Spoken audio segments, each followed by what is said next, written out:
Hello, my name is Matthias Röder. I'm the managing director of the Karajan Institute in Salzburg. I'm very happy to talk to you about transforming culture today. Transforming culture sounds so harmonious. Everything is in the flow, so why not culture? Transforming culture sounds like the natural thing that happens when you let things just be. But culture often resists transformation. It is grounded in history with gravitas and dignity. Why should it concern itself with change?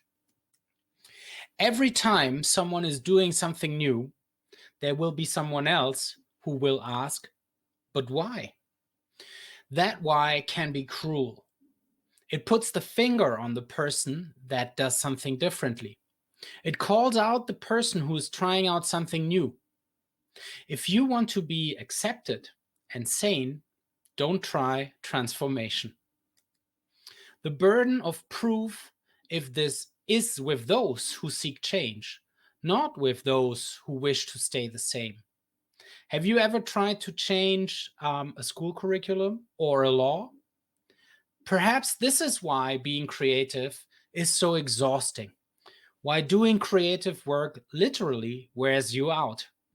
Why psychological health is so fragile for those who are in the creative business. It appears that our societies have perfected the defense against all those that seek change. Inertia is a strong force. Granted, much of our world that is beautiful and good is grounded in the past.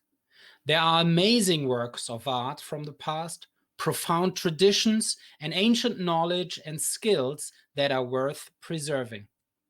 But our societies equally need the daredevils who are challenging the status quo.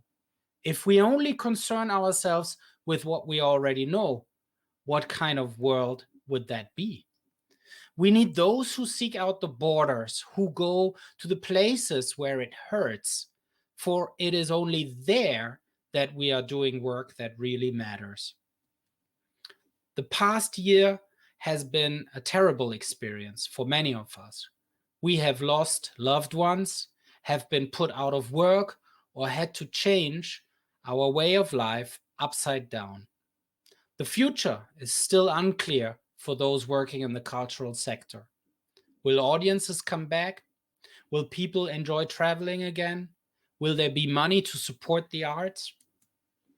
While a lot of these questions seem challenging and inspiring fear more than excitement, I believe there are three major forces right now in the world that might help us in finding a new way forward.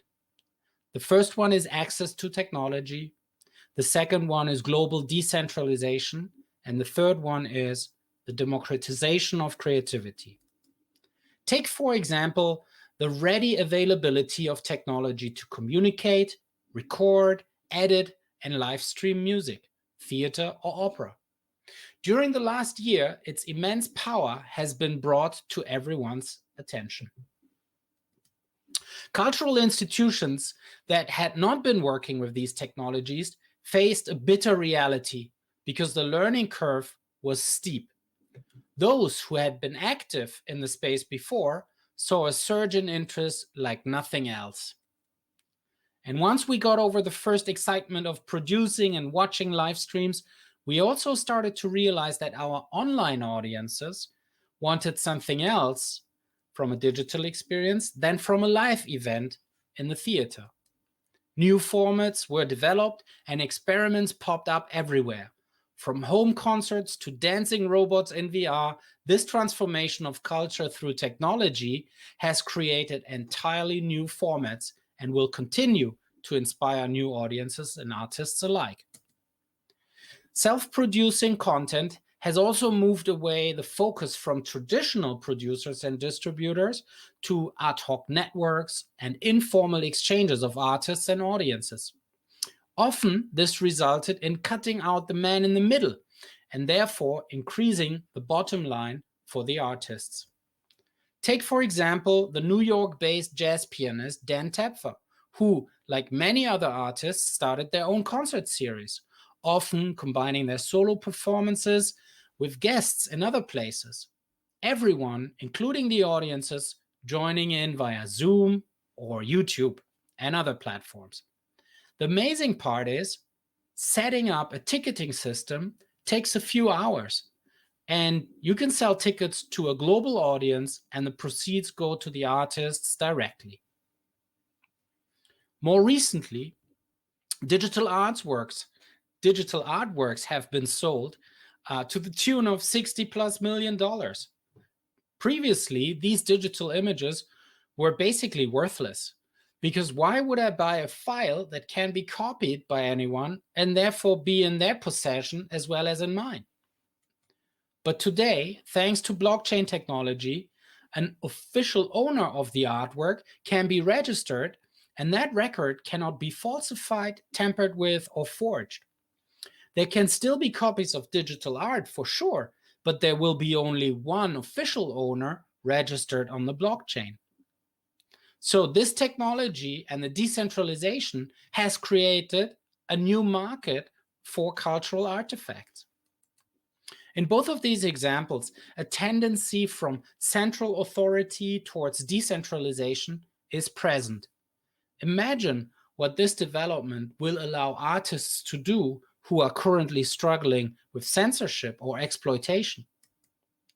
Finally, I believe that in the past year, we have seen the beginning of a new movement in thinking about creativity. More and more people are discovering that they are, in fact, creative themselves.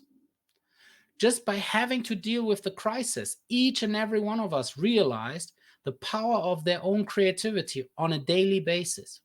And I'm not talking about artistic creativity only. I'm talking about creativity in business, in science, in education, in every field of human existence. Politicians and business leaders and educators are taking notice of that. We see that in our own foundation. Without creative humans, there will be no innovation, no prosperity, and ultimately also no transformation of our culture. Thank you very much.